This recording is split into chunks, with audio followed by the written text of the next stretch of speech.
بسم الله الرحمن الرحیم. دا چې ژوند کول په خپله یو راز دی یا ژوند په خپله یو راز دی او په ژوند کې سړی د ډېرو رازونو سره مخېږي، د ډېرو سوالونو او پوښتنو سره چې باید ځواب شي. هره پوښتنه ځواب هم نشي لرلی او بیا کومه پوښتنه چې ځواب شي په هغه ځواب کې بیا نورې ډېرې پوښتنې را پیدا شي. دا ژوند همداسې دی. دا چې دا پوښتنې ځوابېدل او ژوند یا ټولنه پرته د ژبې ناشونې ده. ژبه په ژوند او د رازونو په څېړلو کې لومړی شی دی. یعنې همدا ژبه ده چې انسانیت یې منځته راوستی دی. همدا ژبه ده چې موږ څښتن ورباندې پېژنو. همدا ژبه ده چې موږ یو د بل سره ژوند کوو. نو ژبه یو انساني معیار دی او په دې کې بیا هر څوک خپلې ژبې لري. پښتانه د ډېرښت له پلوه تر 100 میلیونو رسیږي، خو د ژبې او د ژبې د پوهنیز اړخ له پلوه له بده مرغه چې هیڅ نه لري. نو دلته تاسې ګورئ چې بسم الله الرحمن الرحیم نه وروسته یو بله کرښه ده چې یو پښتون یوه پښتو. دا لړۍ د دې دپاره ده چې که دغې موخې ته ورسیږي چې هم ټول پښتانه یوه معیاري ژبه ولري او هغه هم علمي او پوهنیزه ژبه. مخکې له دې چې موږ دغه ټولو خبرو ته ورداخل شو، یو بل عنوان ګورئ چې ځمکه د شتو مرکز دی.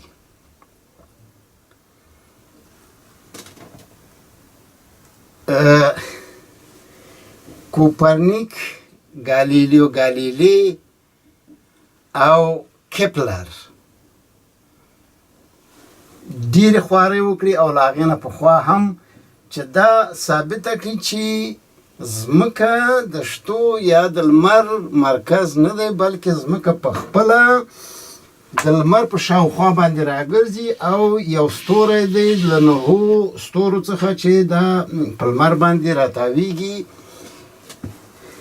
نو دا چې ځمکه د شتو مرکز شي په دې کوچنیوالي سره دا د کوپرنیک، ګالیلیو، کپلر او نورو په هکله باندې یو تیری ښکاري، خو داسې نه ده. هر علم، هره پوهنه خپله برخه لري او په خپله برخه کې برحق او رښتینې ده. دې کې هیڅ شک نشته دی چې ګالیلي خپل ژوند پکې د لاسه ورکړ، د دار چوکۍ ته وخوته او دا یې ثابته کړه چې ځمکه په لمر باندې راګرځي. همداسې دی نور هم. خو ځمکه د شتو مرکز دی.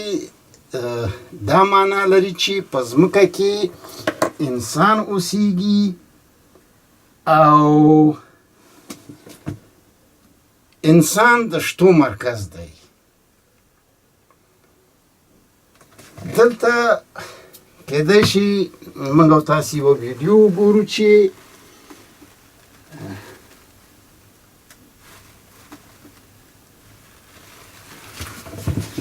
دا پکې وښایي چې 14 میلیارده کلونه پخوا یوې وړې ذرې ډز وکړو او دغه ټول شته ترنه منځته راغله یا کائنات،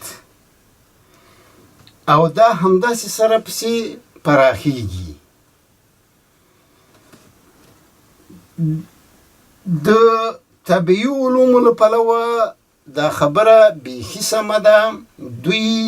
فیزیک پوهان او ټول دا ثابتولی شي چې د هغو رادیو اکتیفي موادو پلوه چې په ځمکه کې موجود دي او د هغو وړاندو له برکته چې له ټول څخه راځي ځمکې ته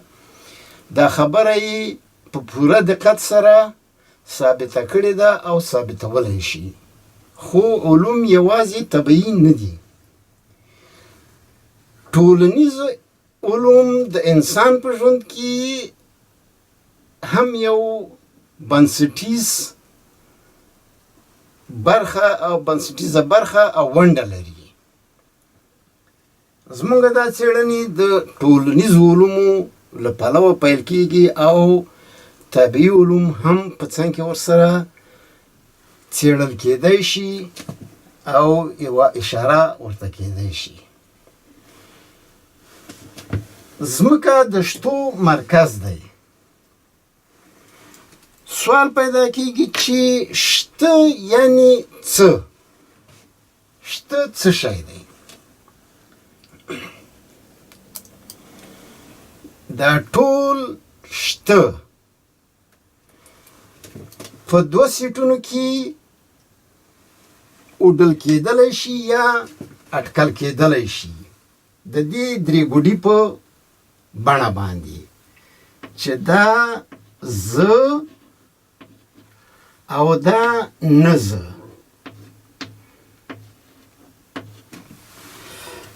یعنې ټول شته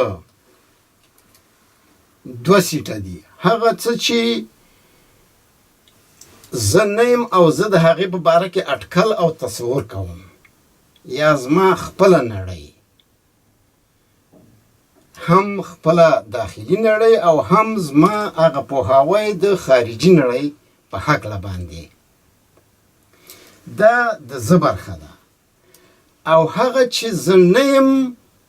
له ما بیرون نړۍ ده هغه نه زه دي دا په ټول کې شته جوړوي زما په زه کې د انساني ټولنې هغه سیاست حقوق او غیري اړخ لرونکي نه اړخ لرونکي توکي هم راځي لکه حق عدالت رښتیا سوله او داسې نور خو په اړخ لرونکو برخو کې لکه یونیورس لمر ځمکه غر او زه له دې واړه لکه چې په سترګو نه لیدل کېږي هغه هم یو بله دنیا ده چې د کوانت په نوم باندې یادېږي یا اتومي جوړښت چې اتوم په خپله په سترګو نه لیدل کېږي او د هغې هغه کوچنۍ برخې بیا د منځړی چې د منځړي په نوم باندې یادېږي د پروتون او نیوترون څخه ده چې هغه بیا په خپله یوه ډېره لویه دنیا ده چې دا مسایل اوس د څېړلو نه برېښي موږ د شتو په برخه یا د شتو په هکله باندې خبرې کوو شته د ژبې له پلوه نومول دي هر څه چې شته هغه نومول شوي دي یا نومول کېږي نومول ژبه ده او ژبه انسانیت دی دا چې زه او نه زه د شتو دوه ډولونه یو دا په ټول شته کې داسې یو سیټ جوړوي د سیټ پوهاوی په ټولو پوهنیزو برخو کې ډېر اړین دی او دا د ریاضي پوهنې د شمېر پوهنې یوه ډېره مهمه برخه ده دا دواړه سیټونه په خپل یووالي کې داسې یوه بڼه جوړوي چې دا اول سیټ دی او دا دویم سیټ دی زه او نه زه دا یوه ګډه برخه لري چې دلته په دې بڼه باندې وښودل شوې ده اوس نو موږ راځو د شتو هغه بنسټیزې خبرې ته چې شته یعنې څه داسې اټکل کوو چې بخښنه چې دا درې ګوډی دا یوه برخه دا کونجي شته په هغه طبیعي ډول لکه ونه دلته ونه عینه شوې ده په واو نون هې کې او دا برخه ټول پوهاوی دی دغه درې ګوډی داسې وښایي چې کله چې ونه نوم یاد شي دغه ترې اورېدونکی یا د ونې د ګرد لیدونکی دا دغه ټول خپل اټکل د دغې ونې سره یو ځای په خپل فکر کې راټولولی شي او دغه پوهاوی ترنه د ونې لاسته راوړی شي دا چې لوړه ده ټیټه ده پراخه ده وړه ده د دې نه پرته د یو ونې تصور دی اټکل کولی شي د یو ونې اټکل نیوی شي همدغه که څوک ټري ورته ووایي یا ولیکي که دی ورباندې پوه نه شي دا د ده دپاره هیڅ دی یعنې دغه پښتون دپاره چې په انګلیسي نه پوهېږي دا ونه د دغې ونې سره ټول یو پوهاوی ورکوي چې هغه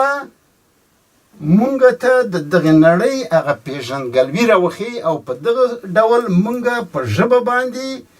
نړۍ پېژنو او یو د بل سره یې شریکوو مننه تر بیا